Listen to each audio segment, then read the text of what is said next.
Welcome to Jack Classes. Okay, previous class में हम लोग इस साइड जो एरिया चेंज हो रहा था तो इसमें हमने बताया था आर ये था R equal to rho L by A. तो ए से मल्टीप्लाई किया था तो ऊपर वॉल्यूम हो गया तो 1 बाय ए स्क्वायर आर पे पावर 4। अगर ए में परसेंटेज एरर 5 से कम हो या आर में कम हो उस केस में हम लोग लिखेंगे fractional error in resistance 2 delta A by A into 4 delta R by R. जब परसेंटेज जो है आर में 5% से या ए में 5% से कम होगा। ठीक है, लिखिए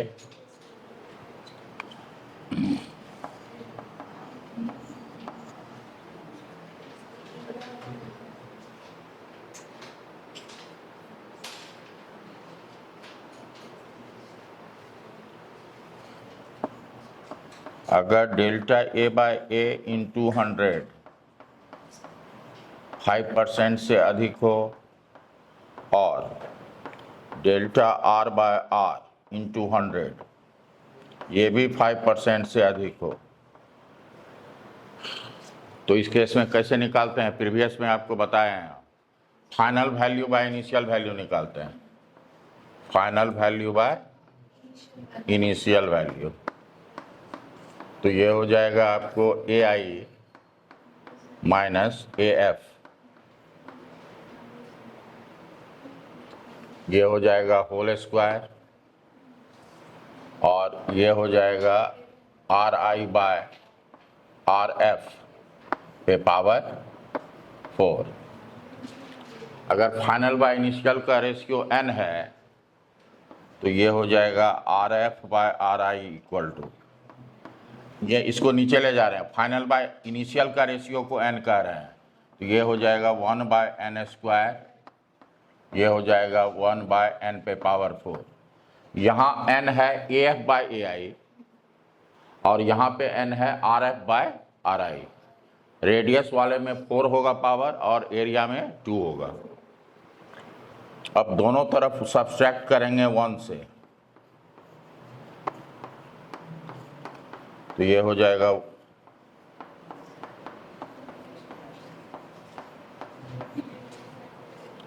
तो लेफ्ट हैंड साइड हो जाएगा R F minus R I by R I, मतलब फ्रैक्शनल एरर इन आर। अगर 100 से मल्टीप्लाई कर देते हो तो परसेंटेज निकल जाएगा।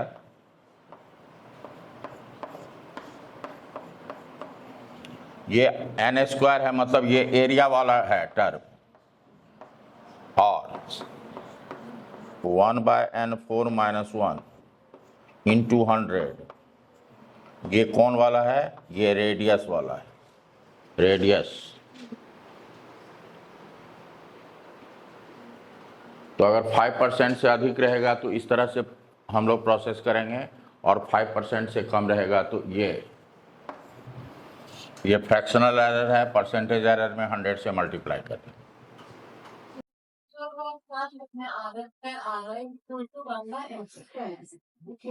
हाँ, यहाँ पे R इन्वर्सली प्रोपोर्शनल है तो यहाँ आर एफ होगा तो यहाँ ए एफ होगा, यहाँ आर आई होगा तो ऊपर ए आई होगा। और n हम किसको लिखे हैं? n लिखे हैं फाइनल बाय इनिशियल को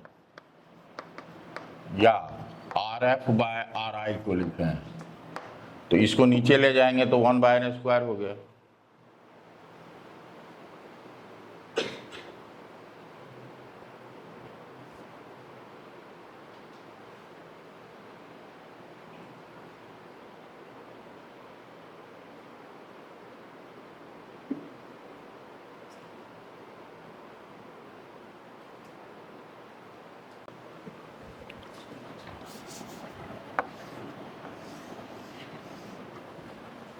यहाँ पे एक चीज देखिए आप,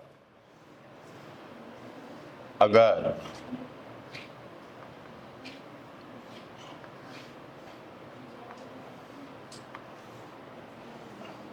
मान लीजिए इसके ऐसे जा रहा है, करंट पास कर रहा है, ये आई है, ये आई है, और ये लेंथ एल है, और इसका एरिया मान लीजिए, ये करंट पे एरिया क्या है, परपेंडिकुलर है। करंट पे एरिया क्या है, तो ये होता है आर इक्वल टू रो।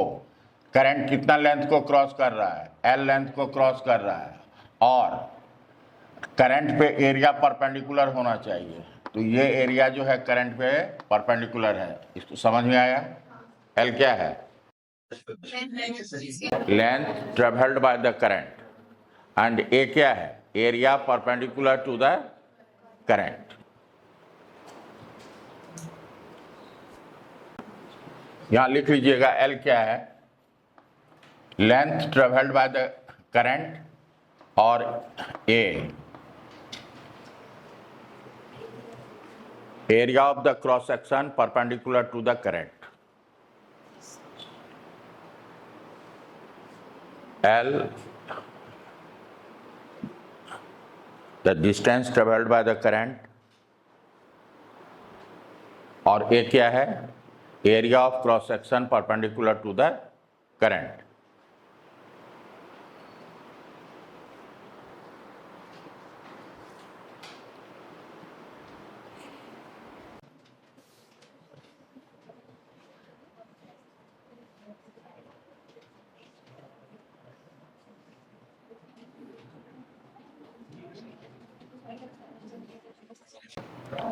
ये है A, ये है B, ये है C।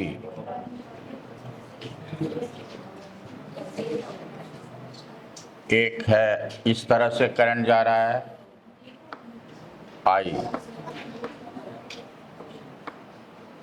ये X डैश्ड X है, एक इस तरह से जा रहा है,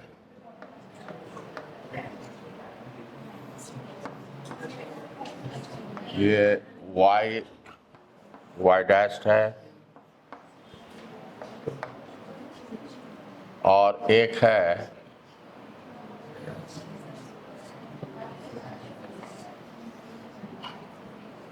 ये Z डैश्ड।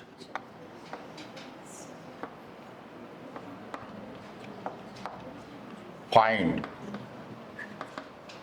इसमें जो मटेरियल है उसकी रेजिस्टिविटी रो है। फाइंड, फर्स्ट में लिखिएगा RX डैश्ड, सेकेंड में लिखिए RY डैश्ड, थर्ड में लिखिए RZ डैश्ड। एक ही ऑब्जेक्ट है,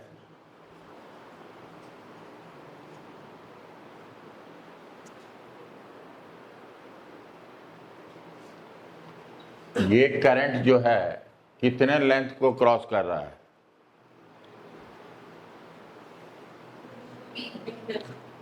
B लेंथ को क्रॉस कर रहा है, और एरिया ये होगा, तो ये हो जाएगा कितना, A इंटू सी।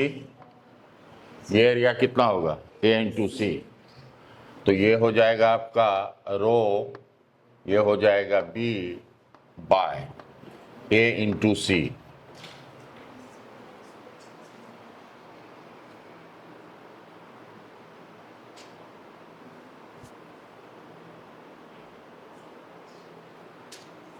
सेकेंड में आइए, Y डैश के अक्रॉस ये लेंथ कितना ट्रेवल कर रहा है, ये कितना है, C है ना, तो रो C, और ये एरिया कितना होगा, ये है B और ये है A, तो A इंटू B।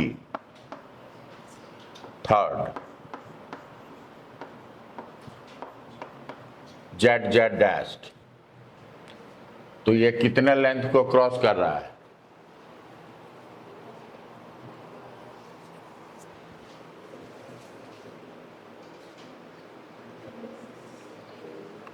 एक्चुअली ये X है, ये Y है, तो ये कितना होगा, ये होगा Z, तो ये Z कितना होगा,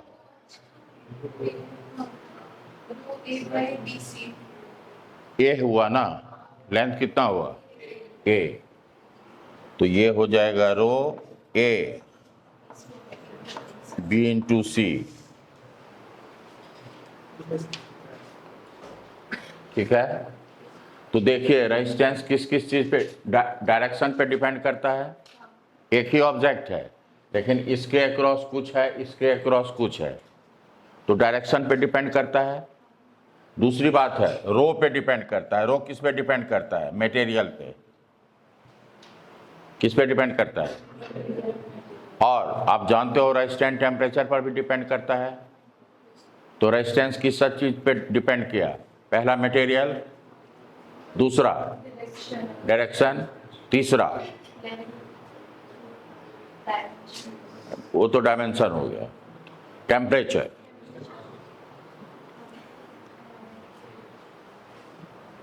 और डायमेंशन, चार चीज हुआ। लिख लीजिएगा तो लिख लीजिए, पहले भी ऑलरेडी लिखा है, यहां पर भी लिख लीजिएगा तो समझ में आएगा।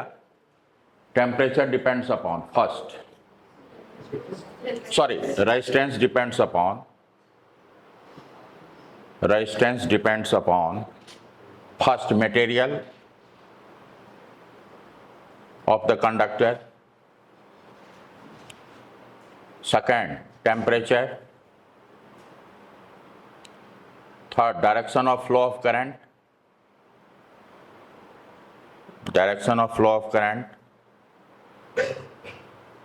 और फोर्थ में लिखिएगा डायमेंशन।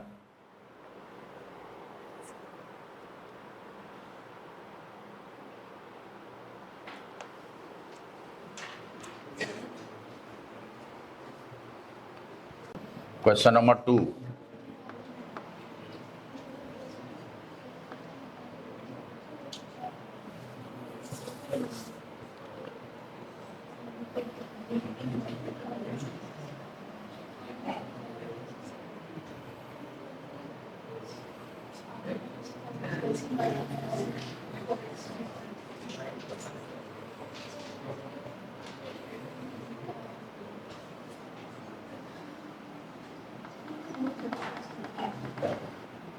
ये सिलेंडर का एक्सिस है और एक इनर सिलेंडर है।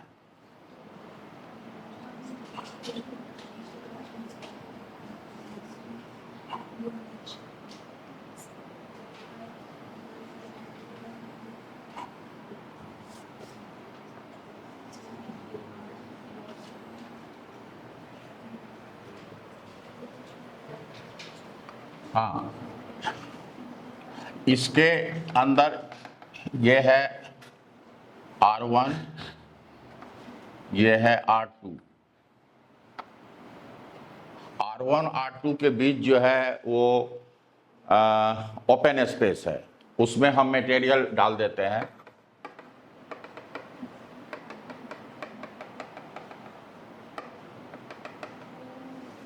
ये है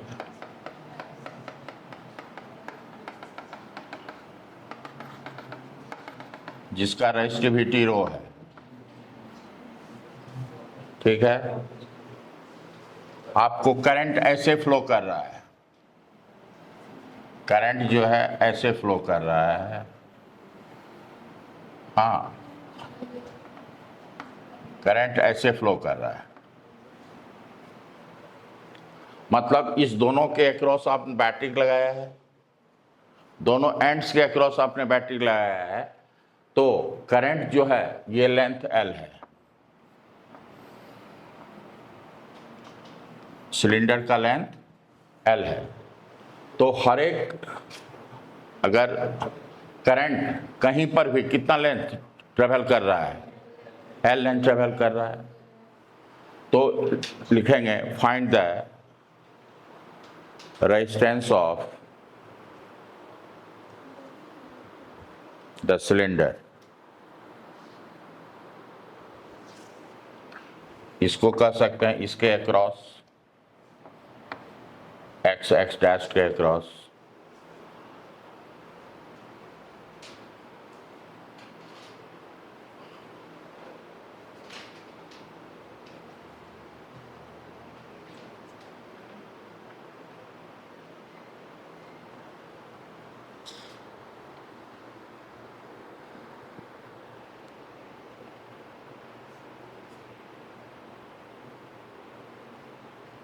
1 मिनट के अंदर बताइए।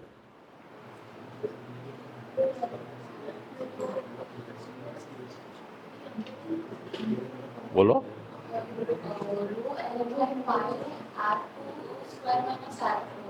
राइट, रेजिस्टेंस जो होगा रो L बाय R2 का स्क्वायर माइनस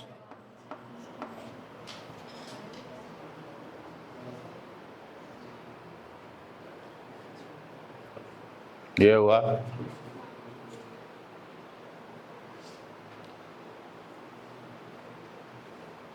हवा पाइए।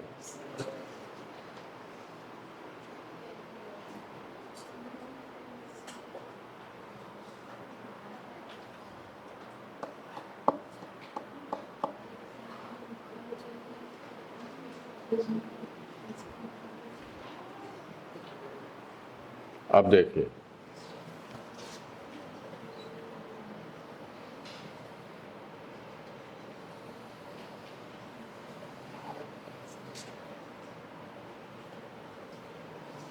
ये ठीक है, इसको हटाने दो। अब देखो, करंट जो है, मतलब आपने जो बैटरी लगाया है वो ऐसे लगाया है। मान लो ये पॉजिटिव ये नेगेटिव टर्मिनल है, ये पॉजिटिव टर्मिनल है। इसको छोटे वाले सिलेंडर से आपने लगा दिया, तो करंट कैसे फ्लो होगा? ऐसे फ्लो होगा, करंट ऐसे फ्लो होगा ना। अब करंट ऐसे फ्लो होगा,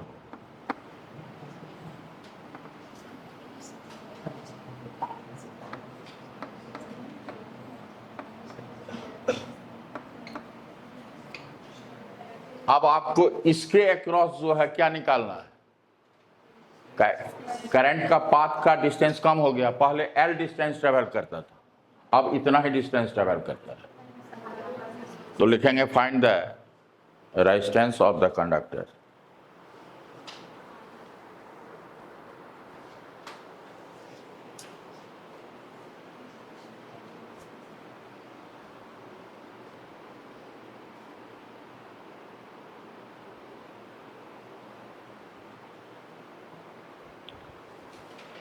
अब जरा सा एक चीज ध्यान दीजिए, मैं इसको ये फिगर बना रहा हूं।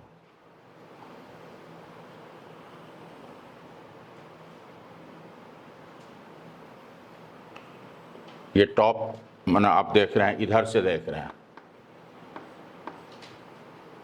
ये है R1, ये है R2 और इसमें मटेरियल है, और करंट जो है ऐसे निकल रहा है ना, इसके क्रॉस बैटरी लगाया है ना। तो ये जो है, ये इसको आप देखिए, इसका जो है एरिया जो होगा, यहां पे एरिया, लेंथ तो ठीक है ये हुआ, एरिया जो होगा वो तो हर एक का स्ट्रिप का या रिंग का एरिया डिफरेंट होगा। तो हम एक क्या करेंगे, स्मॉल स्ट्रिप रिंग लेंगे। मान लीजिए x एक हम स्ट्रिप रिंग ले रहे हैं,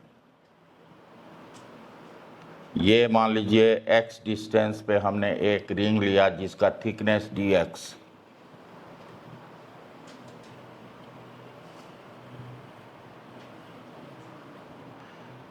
ये dx,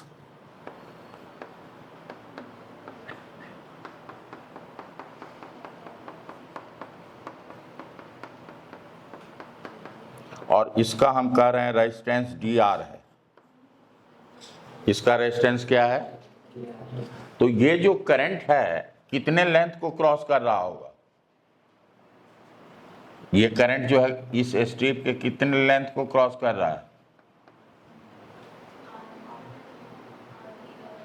RDR।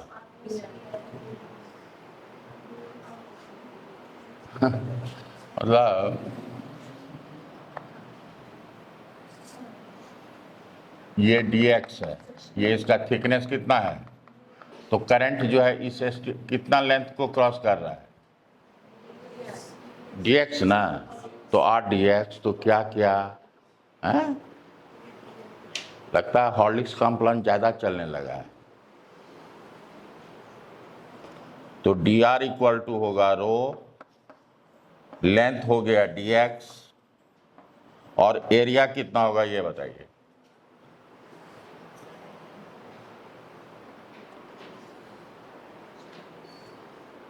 एरिया क्या होगा जल्दी बताइए।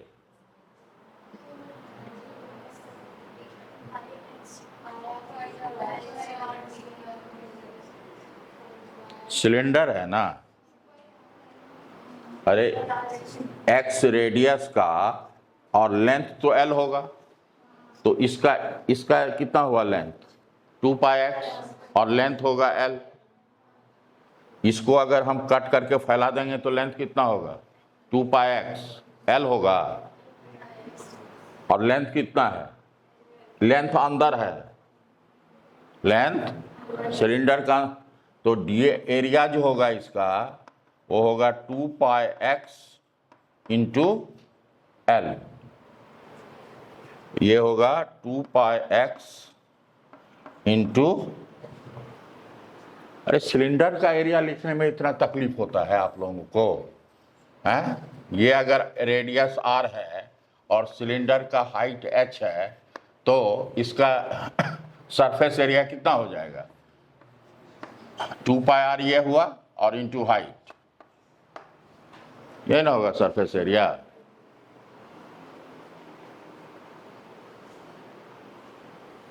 तो कभी कभी 9/10 का मेंसुरेशन देख लिया कीजिए। तो अगर इसको टोटल निकालना है तो इंटीग्रेट करेंगे रो बाय 2πl और ये होगा dx बाय x। कहाँ से कहाँ इंटीग्रेट करेंगे, r1 से r2, तो ये हो जाएगा रो bye 2πl ln r2 by r1।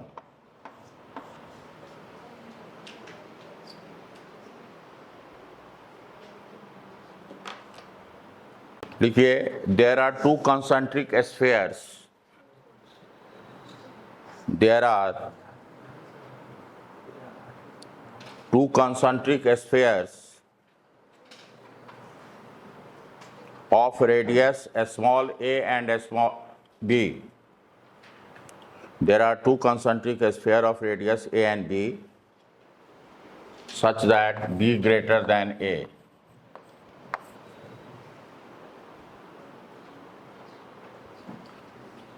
The space between them is filled by medium of resistivity rho, is filled by medium of resistivity rho. Calculate the resistance of inter-electrode gap. Calculate the resistance of inter-electrode gap.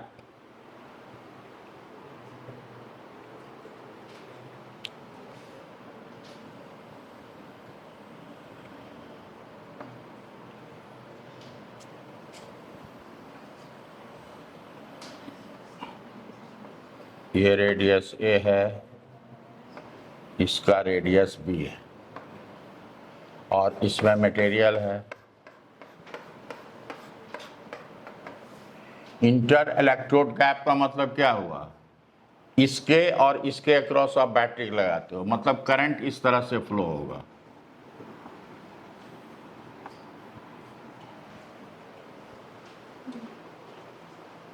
ठीक है, मतलब radial line के along, एक हो जाएगा along the length, इससे पहले देखे थे एक था अलोंग द लेंथ और एक था along the perpendicular to the length, मतलब अलोंग रेडियल लाइन। तो ये क्या हो गया, रेडियस के अलोंग है। तो यहां पे जो एरिया जो लोगे, एरिया कैसा होगा, यहां पे एरिया कांस्टेंट है कि वेरिएबल है, वेरिएबल है। तो हम एक क्या लेंगे, ये सॉलिड है ना, तो हम यहाँ पे एक स्फेरिकल सेल लेंगे। बहुत सारे स्फेरिकल सेल से मिलकर के ये सॉलिड बनेगा। तो एक्स रेडियस का हम एक सेल लेते हैं।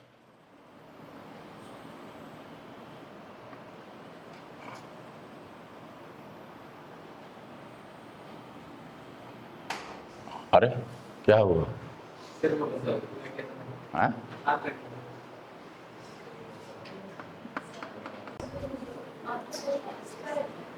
डी आर, इसका एरिया कितना होगा देखो, रो डी एक्स बाय, इसका सेल का क्या होगा surface area 4 pi x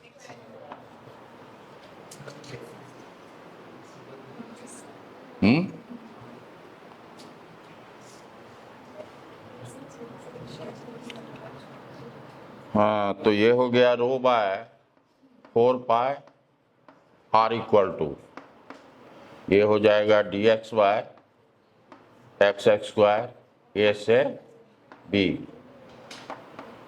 row by 4 pi D X by X square का इंटीग्रेशन -1 बाय एक्स। तो अगर 1 बाय एक्स कर दें और लिमिट चेंज कर दें तो कोई दिक्कत?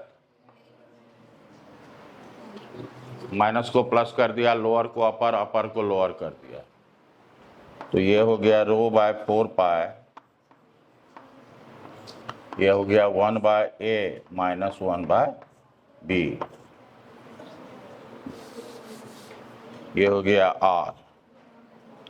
तो आर ये भी स्टैंडर्ड रिजल्ट है। और रो बाय 4 पाई ये हो जाएगा B minus A by A B, ये भी फॉर्म हो सकता है।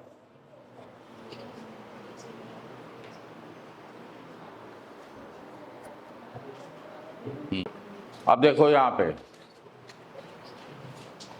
If b tends to 0, note में लिखना, अगर b टेंस टू इन्फिनिटी हो जाए तो रेजिस्टेंस इक्वल टू क्या हो जाएगा 1, यहाँ b infinity, something by infinity 0, तो r इक्वल टू क्या हो जाएगा रो बाय 4 पाई ए।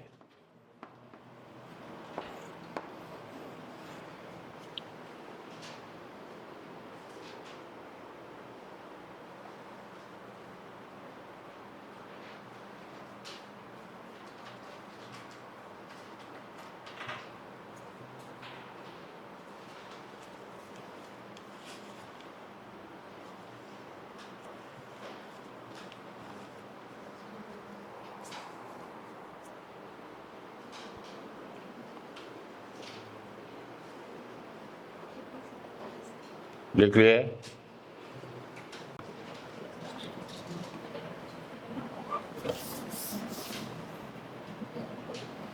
ये फर्स्ट टर्म है। फर्स्ट टर्म का मतलब हुआ जो सिलेंडर जिसका रेडियस वैरी कर रहा हो।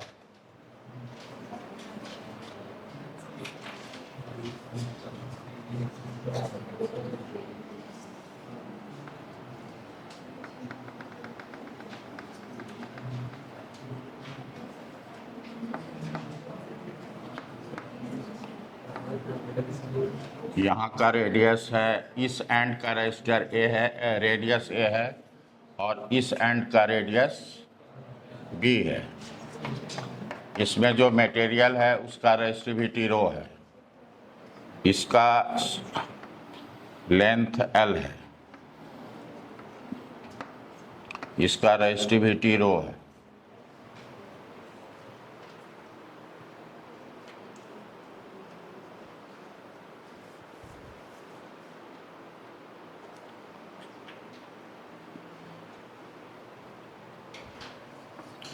बी माइनस ए जो है एल के कंपैरिजन में काफ़ी छोटा है,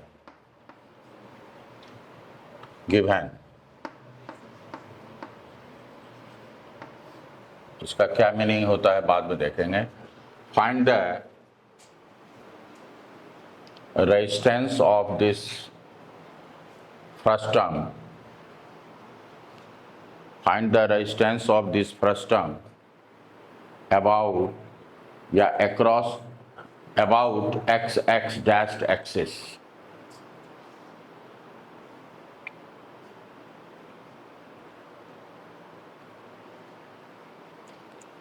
तो आप यहां पे देखिए करंट कितने लेंथ से पास कर रहा है। मान लो यहां से करंट डाले, करंट कितने लेंथ को क्रॉस कर रहा है, लेकिन एरिया जो है डिफरेंट पॉइंट का एरिया क्या है, डिफरेंट है। तो एक स्ट्रिप लेना होगा,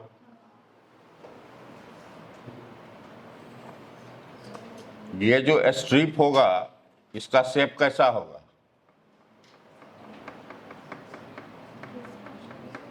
क्या होगा, डिस्क होगा।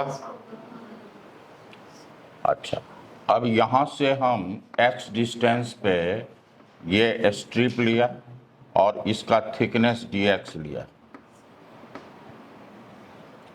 और ये डिस्क होगा, ये डिस्क है, इसका रेजिस्टेंस को dr माना और इसके रेडियस को हम r मान रहे हैं।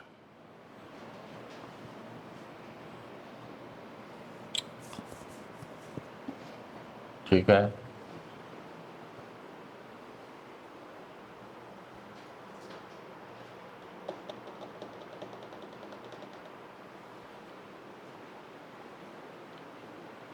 तो dr इक्वल टू कितना होगा, रो कितने लेंथ को क्रॉस कर रहा है, dx, और एरिया होगा कितना, pi r।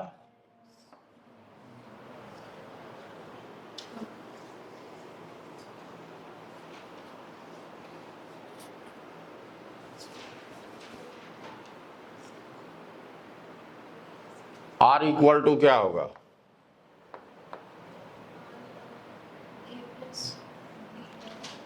a plus B minus A by L into X. बहुत बच्चे को ये नहीं समझ में आया होगा,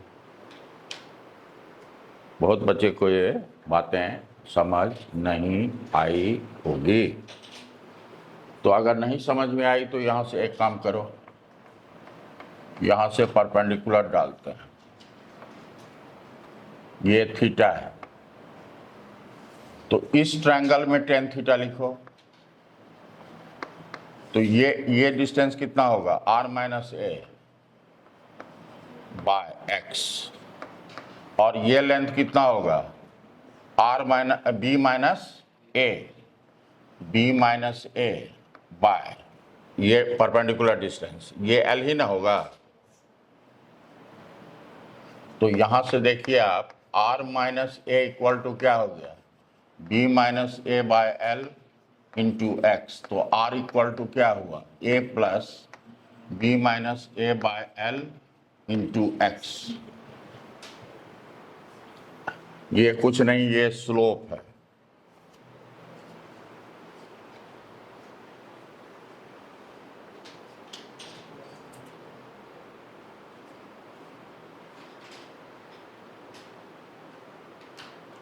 अब यहां पे है दो वेरिएबल, एक है x, एक है r। अगर x यहां स्ट्रिप लेते तो x वैरी करता तो r भी ना वैरी करता। यहां पर भी देखिए a b l तो कांस्टेंट है, r किस पे डिपेंड कर रहा है, x पे।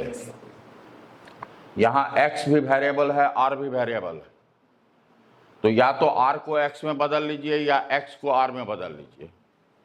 तो यहां से अगर हम dr करें, dr बाय dx करते हैं, a कांस्टेंट है, 0 हो गया, ये हो गया b minus A by L into dx। तो सॉरी, b माइनस ए इतना हो जाएगा, dx इधर ले जाओगे तो dx इक्वल टू कितना हो जाएगा, l by B minus A into dr, ये ना होगा।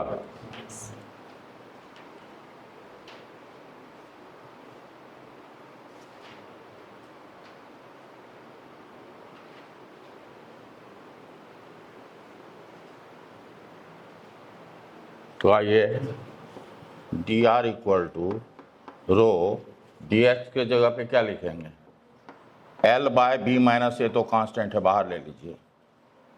अब यहाँ डी आर होगा, अच्छा D R by R square, और पाई भी है, पाई को भी बाहर ले लेते हैं। अब इसके बाद इसको इंटीग्रेट करते हैं।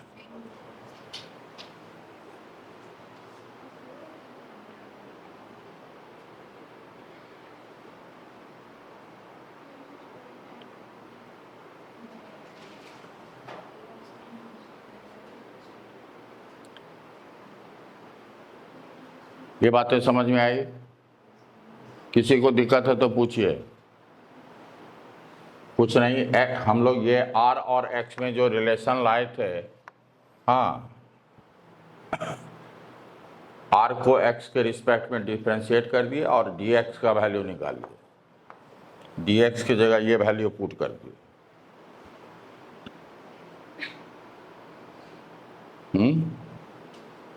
अब देखिए ये आर कहाँ से कहाँ लाइज करेगा, ए से लेके बी, तो ये हो गया आपका आर, ये हो गया rho L by pi B minus A, 1 by R square क्या होगा, -1 बाय आर,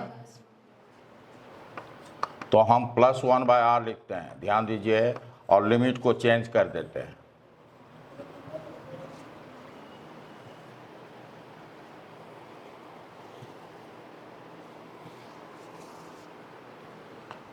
तो ये हो जाएगा rho L by pi B minus A, ये हो जाएगा 1 by A minus 1 by B, तो ये हो जाएगा rho L by pi B minus ए।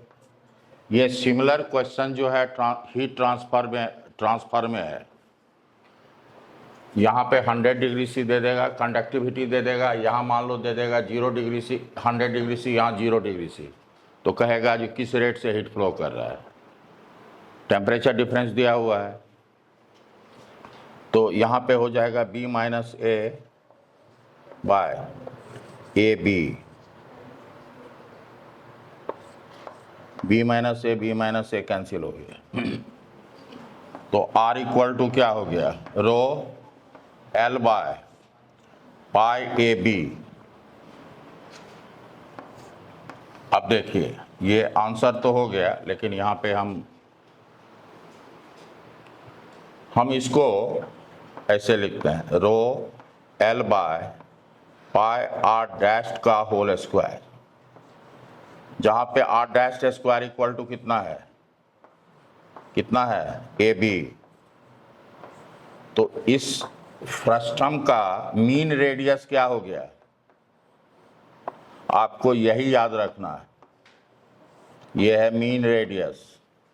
अगर इसको आप याद रख लेते हो तो 10 सेकंड के अंदर क्वेश्चन बन जाएगा। इसका अगर मीन रेडियस हमें पता हो जाए तो क्या होता है formula, R equal to rho L by pi R square, R dash का स्क्वायर करेंगे ए बी हो जाएगा, आंसर 5 सेकंड के अंदर हो जाएगा। तो इसका जो है मीन रेडियस याद रखिए फ्रस्टम का।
नोट कर लिए?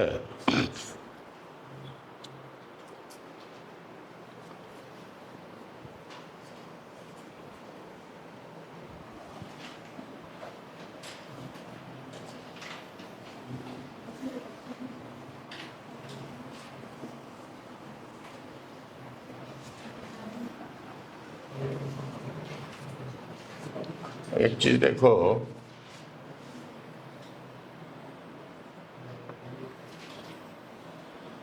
ये अभी हम क्रॉस सेक्शन सिर्फ दिखा रहे हैं।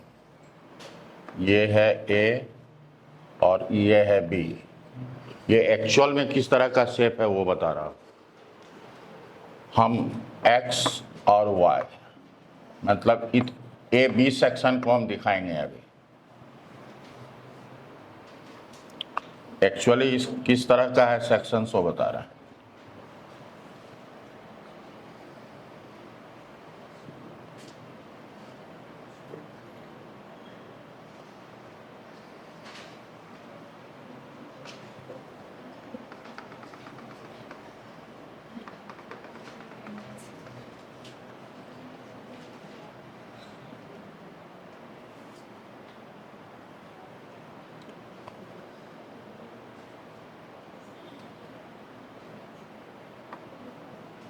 ठीक से नहीं हो रहा है, ये है।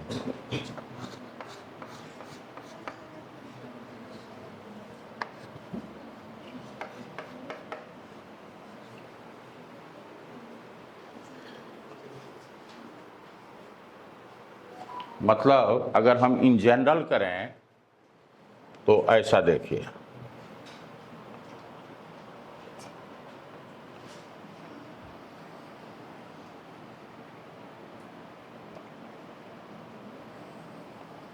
मतलब ऐसा है।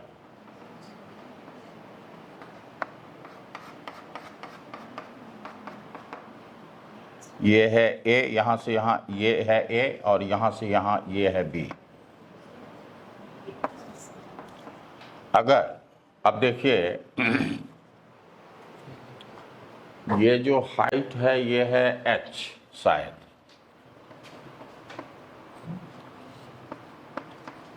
मतलब एक ये समझिए जो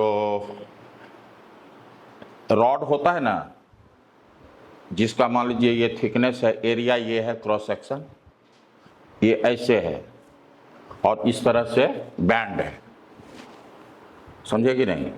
ये जो है ये है एच, इसकी हाइट एच है और यहां से यहां ए है और यहां से यहां बी है, तो ये हो गया बी माइनस ए।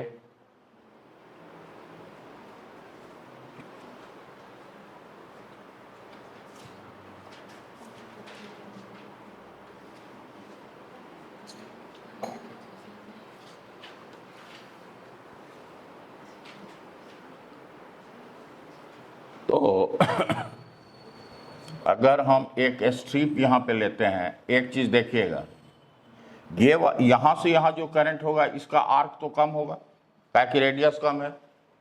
ये इसका रेडियस अधिक है तो ये आर्क अधिक होगा, तो करंट जो होगा ये सबसे शॉर्टेस्ट डिस्टेंस ट्रेवल करेगा, ये सबसे अधिक डिस्टेंस ट्रेवल करेगा। तो एक हमको स्ट्रिप लेना होगा, इसका एरिया कितना होगा, यहां से x डिस्टेंस पे हमने लिया है, x डिस्टेंस पे एक स्ट्रिप लिया जिसका थिकनेस है dx, ये dx लिया है जिसका थिकनेस कितना है dx है, और उसको हम ऐसे दिखा रहे हैं। ये जो है थिकनेस ये dx और इसमें ये करंट आई जा रहा है।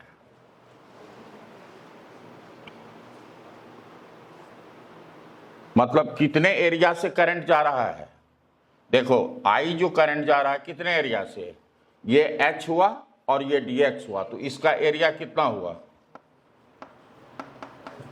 h इंटू dx से। h इंटू dx से करंट कितना पास कर रहा है आई, दिखाइए।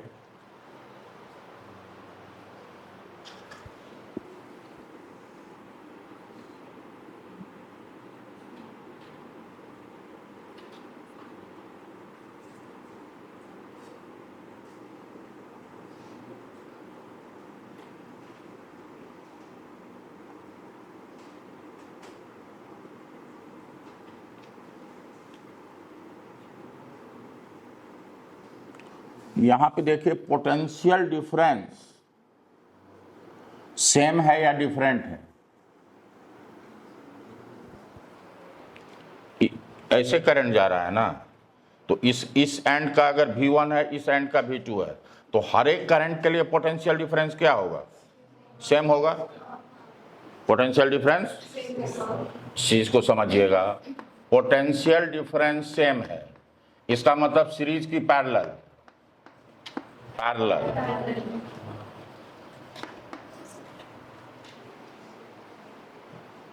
अगर पोटेंशियल डिफरेंस सेम होता है तो पैरेलल कॉम्बिनेशन समझते हैं। तो पैरेलल के लिए क्या होगा? 1/dr इक्वल टू मैंने 1/r equivalent equal to integration of 1/dr।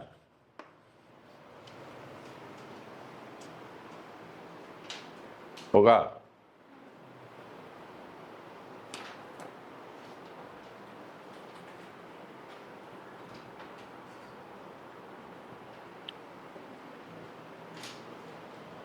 ये इसको थोड़ा सा dx थिकनेस भी कर देते हैं। ये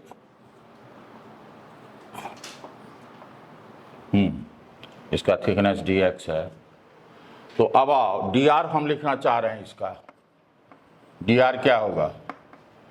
रो लेंथ कितना हुआ, इसका डिस्टेंस कितना हुआ, यहां से यहां x, तो क्वार्टर है ना, तो 2πx/4 कितना होगा?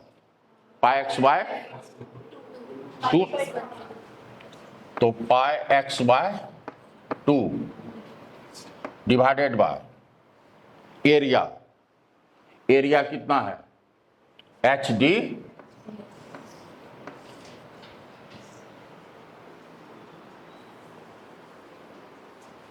समझ में आई?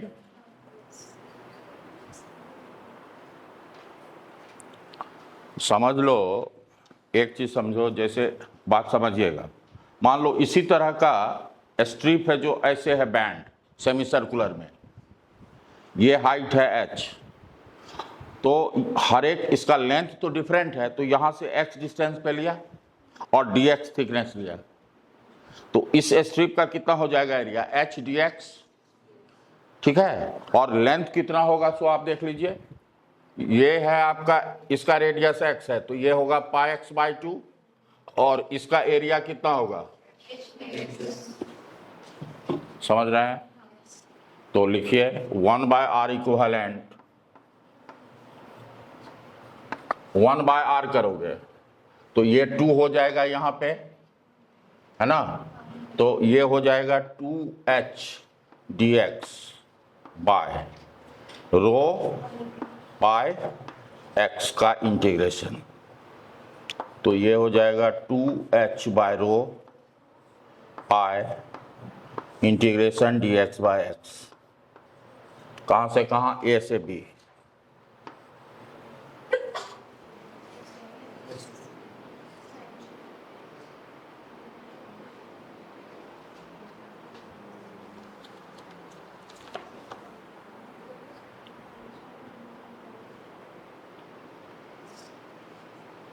तो ये कितना हो जाएगा?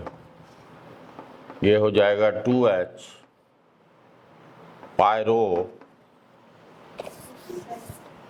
ln b by a।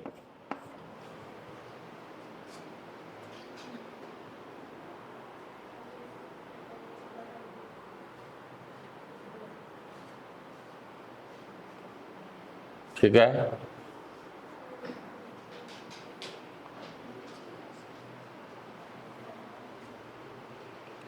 समझ में आई?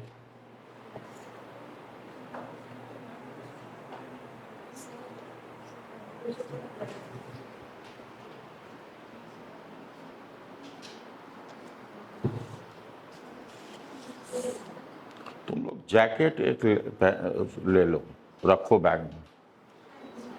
कोई कहता है कम कीजिए, कोई कहता है बढ़ाइए, तो एक जैकेट रख लिया करो बैग में।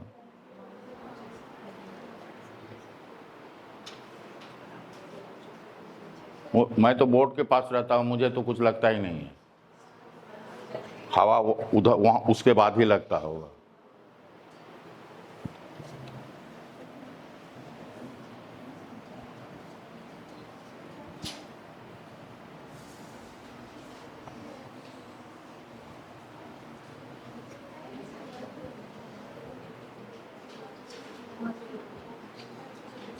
देखो अब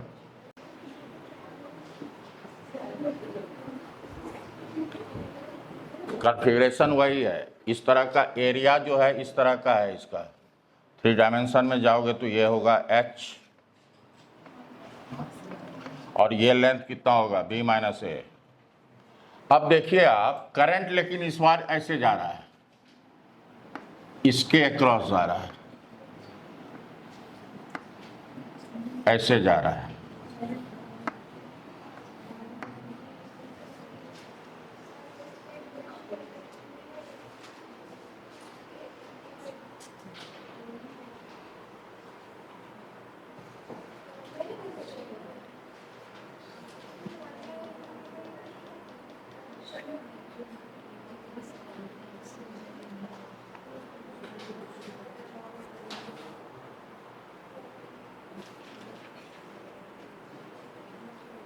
तो यहाँ पर भी जो हम ये देखो एक स्ट्रिप लेंगे, यहाँ पर भी एरिया चेंज कर रहा है। तो ये देखो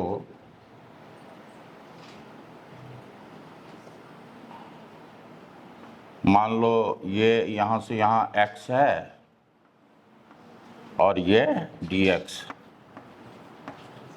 तो करंट ये जो स्ट्रिप लिया आपको कितने कितने लेंथ से क्रॉस कर रहा है ये करंट? dx लेंथ से।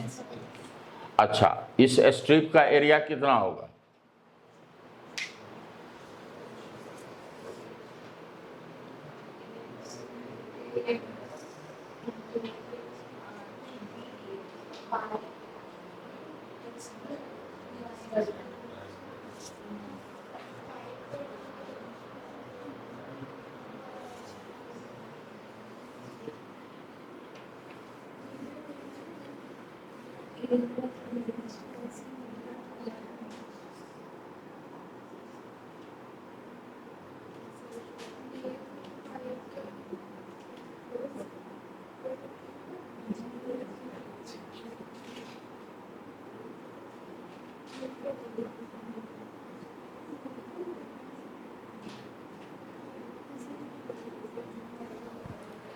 अच्छा, ये सीरीज हुआ कि पैरेलल?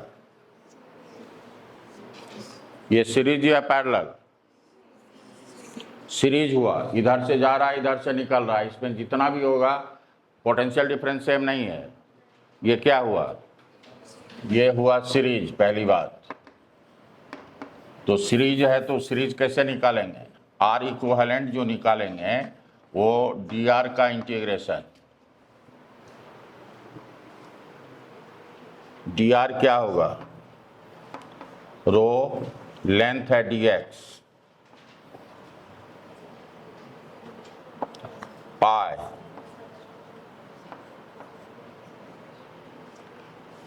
हाइट तो h हुआ, हाइट और उसके बाद उसका लेंथ, ये h है और कितना लेंथ है ये? पाई x बाई 2। तो एरिया कितना होगा? h पाई x बाय, यहां से यहां का लेंथ कितना होगा?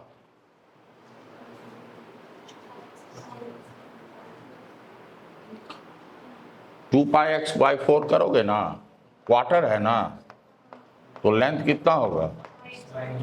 और हाइट कितना है? h, तो h इंटू इतना।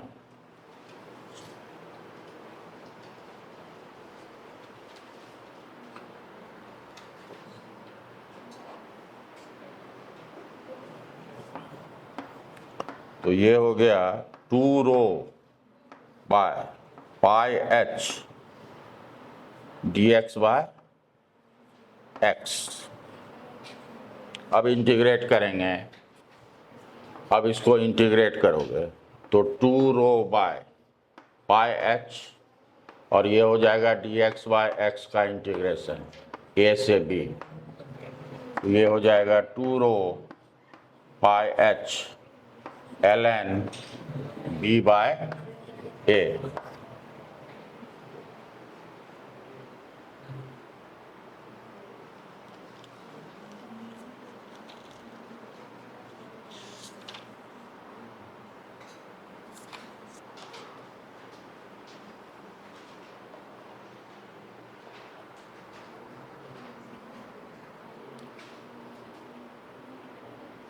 नेक्स्ट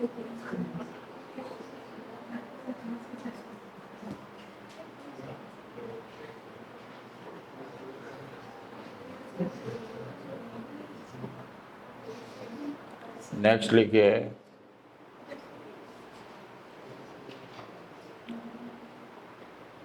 ये क्वेश्चन नंबर कितना था? क्वेश्चन नंबर कितना?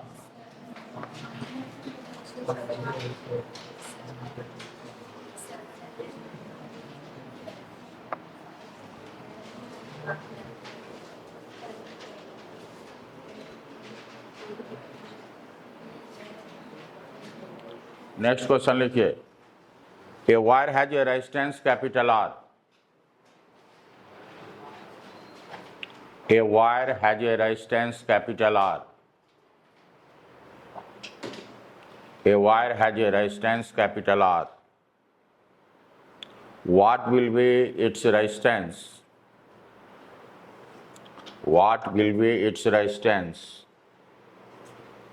What will be its resistance if A में लिखिएगा it is doubled on itself. It is doubled on itself. अरे प्रगति का हम बोल रहे हैं ना यार, देख रही है.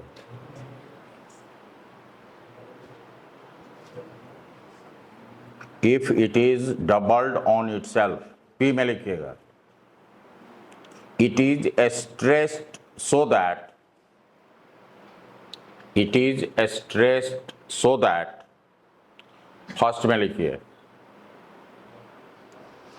its length is doubled. Its length is doubled. और बीम और सेकेंड में लिखिए its radius is halved. Its radius is halved.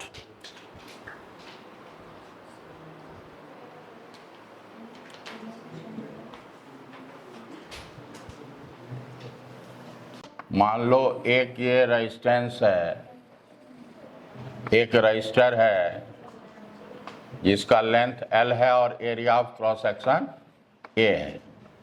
पहला में कह रहा डबल ऑन इटसेल्फ, मतलब इसको फोल्ड कर दिया. तो फोल्ड कर दिया अगर तो लेंथ कितना हो जाएगा? इसको फोल्ड कर दिया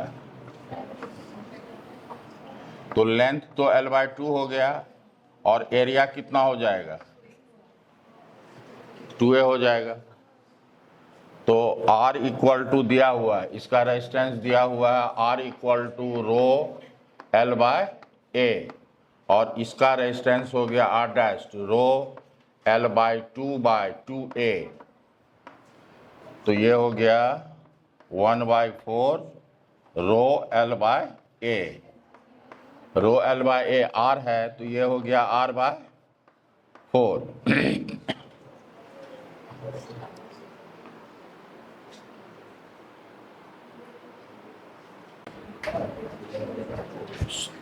उसके बाद B का फर्स्ट में क्या है?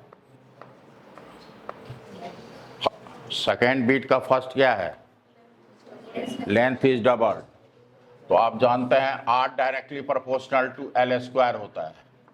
तो R डैश बाय R क्या हो जाएगा? L डैश बाय L का होल स्क्वायर. लेंथ को आपने डबल कर दिया, ये हो गया 4. तो ये हो गया R dash equal to 4R. Second में क्या था? Radius is half. ये होता है 1/R पे पावर 4. तो R पे पावर 4 इक्वल टू R1 पे पावर 4. तो R1 इक्वल टू कितना हो गया? R बाय R1 पे पावर 4. रेडियस कितना कर दिए? हाफ. तो ये हो गया 2 पे पावर 4 इंटू R, मतलब 16R.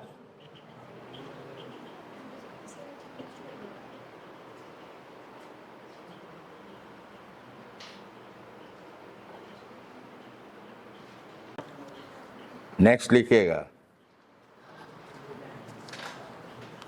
a wire is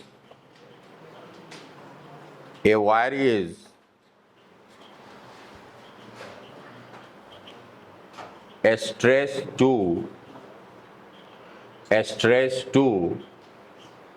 A में लिखिए 4% एंड बी में लिखिए 50%. Calculate percentage change in its resistance. Calculate percentage change in its resistance.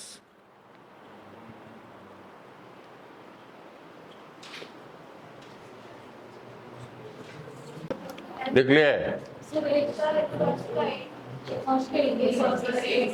अच्छा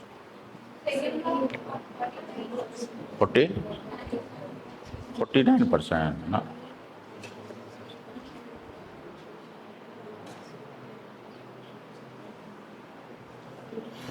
अगर लेंथ को बढ़ाते हो तो परसेंटेज जो इंक्रीज होता है वो होता है n स्क्वायर माइनस 1 इंटू 100 और n होता है final length by initial length.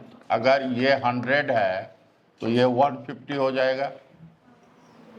50% increase किया है ना, तो ये कितना हो जाएगा? 5 या 15, 5 दूनी 10, तो ये हो जाएगा 9/4 माइनस 1 इंटू 100, तो ये हो जाएगा 5/4 इंटू 100, तो ये हो जाएगा 25, 125%.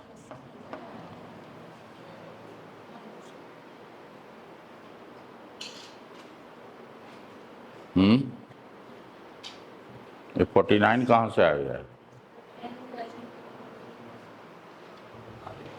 n कभी भी जो हमने लिया है फाइनल बाय इनिशियल लिया है.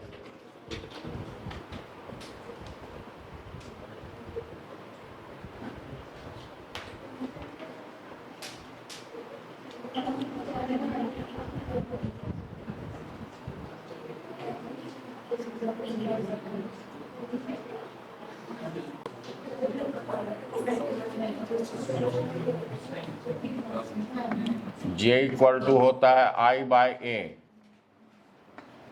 स्ट्रेच आपने किया, L से ऊपर नीचे मल्टीप्लाई कर दिए, तो एरिया इंटू लेंथ तो वॉल्यूम हो गया. I into L by volume, volume तो कांस्टेंट होगा. फर्स्ट में क्या कह रहा, I कांस्टेंट है ना, तो I बाय वॉल्यूम तो कांस्टेंट हो गया, तो J डायरेक्टली प्रोपोर्शनल क्या हो गया, तो L को डबल करोगे तो J क्या हो जाएगा?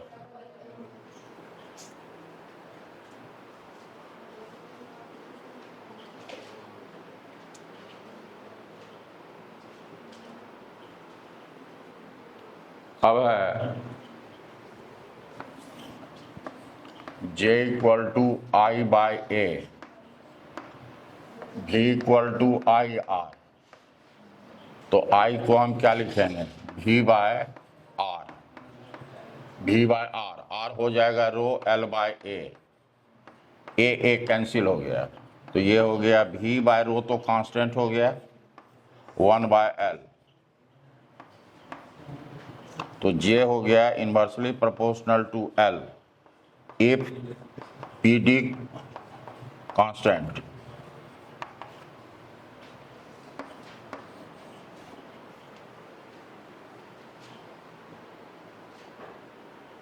तो लेंथ को डबल करेंगे तो J क्या हो जाएगा? हाफ हो जाएगा.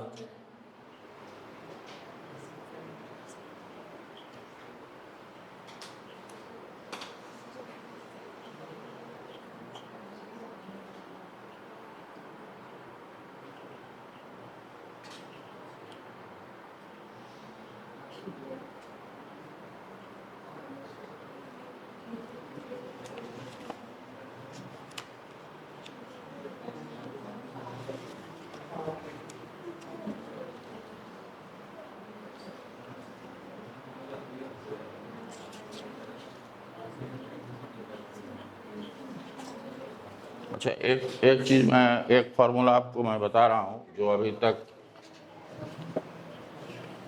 देखो, ये फॉर्मूला जहां लिखे हैं आप वहां पे लिखिए आई करंट और ड्रिफ्ट वेलोसिटी में ये रिलेशन है। एन क्या है? नंबर डेंसिटी मतलब क्या?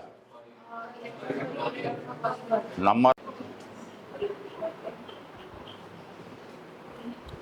ये है, लिख लीजिएगा number of atoms per unit volume. अगर मान लीजिए एक एटम x इलेक्ट्रॉन को डोनेट करता है, माने फ्री है, तो number of free electrons per unit volume कितना हो जाएगा? इंटू x करना होगा। Number of electron per unit volume rho N A X by M not,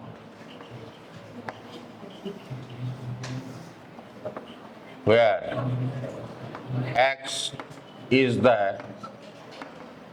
number of electrons given per atom, given per atom.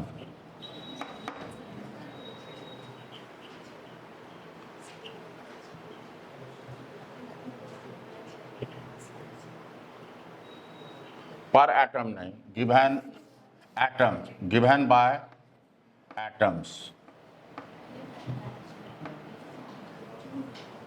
Number of atoms है ये। तो where x जो है टोटल एटम्स जो है कितना इलेक्ट्रॉन देगा? Where X is the total number of electrons given by the total number of atoms.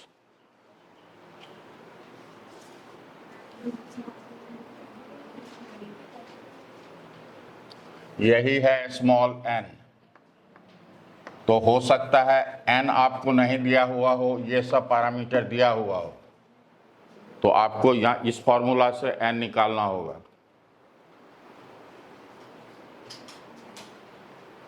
Write down कीजिए।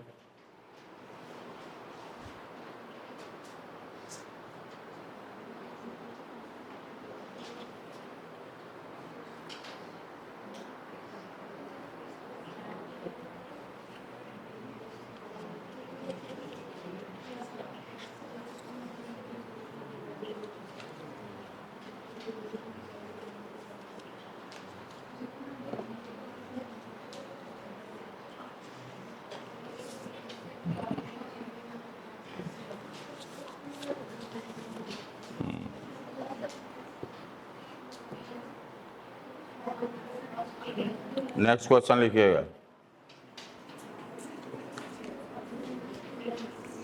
There are two copper wires. There are two copper wires of same cross-sectional area,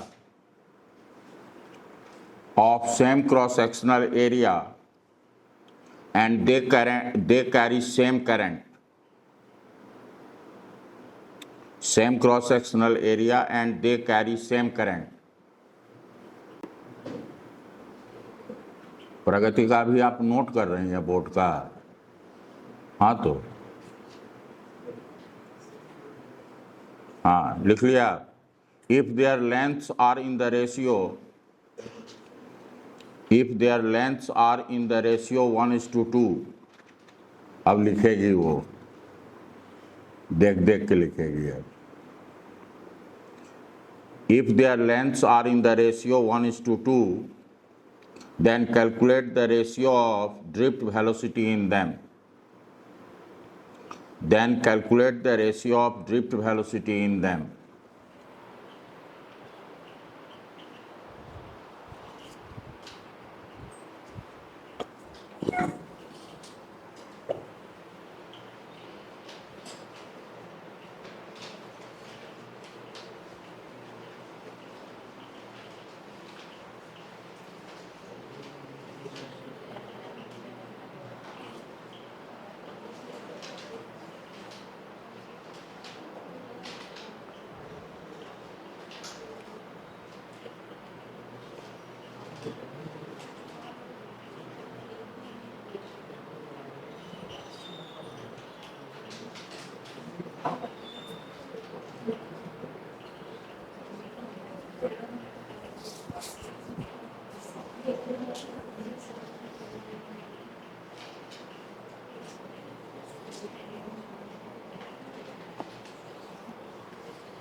किसी का निकला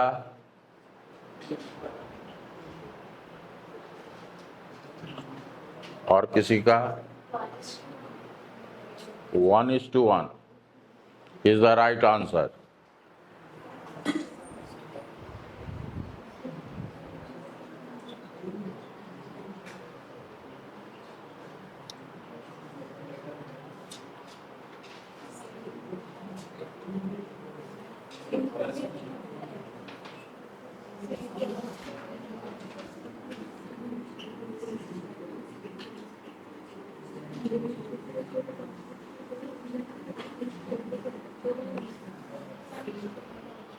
cross sectional area same है, तो जरा सा समझो इस चीज को। यहाँ पे लेंथ था, लेंथ पे मतलब लेंथ कर रहा था चेंज, तो लेंथ से मल्टीप्लाई किया। यहाँ पे कह रहा है क्या सेम है, एरिया, तो एरिया से मल्टीप्लाई करेंगे। ठीक है, तो एक नहीं, अगर L से मल्टीप्लाई करेंगे तो वॉल्यूम तो लेंथ पे आ जाएगा। एक मिनट, क्या कह रहा है, same cross sectional area and same current, तो ड्रिफ्ट वेलोसिटी कह रहा है ना। अच्छा, तो I इक्वल टू होता है NEAVD, I बाय A हो गया J, NEVD, तो सेम करंट है, अब सेम एरिया है, तो ये क्या हो जाएगा, कांस्टेंट, ये कांस्टेंट हो गया। तो ड्रिफ्ट वेलोसिटी क्या हो जाएगा, J बाय NE, तो कांस्टेंट हो जाएगा ना, तो 1:1 हो जाएगा।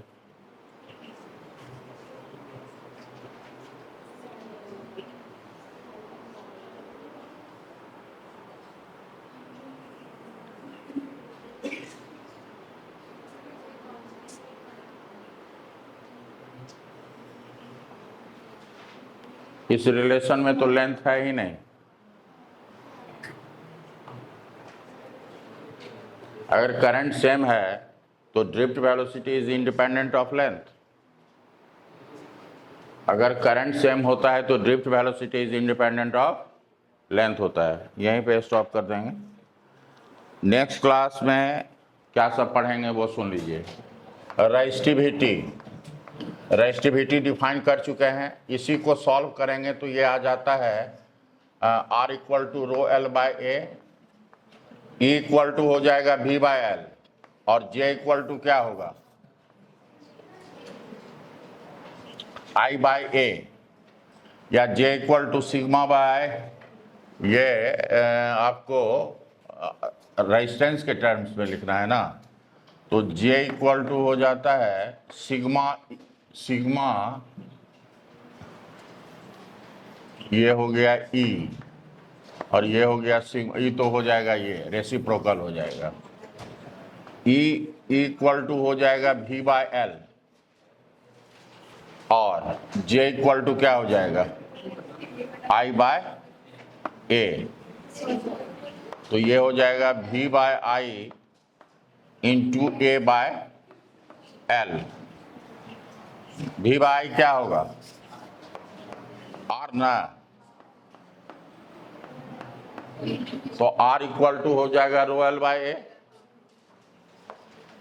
तो यही होता है रो, है ना। तो इसका ये यहां से हम लोग निकाल लेंगे इसको। उसके बाद दो चीज और बचेगा, variation of resistivity and resistance with temperature. यही तीन चीज बचा हुआ है। नेक्स्ट क्लास में इसको खत्म करेंगे, फिर सर्किट पे आएंगे। Thank you.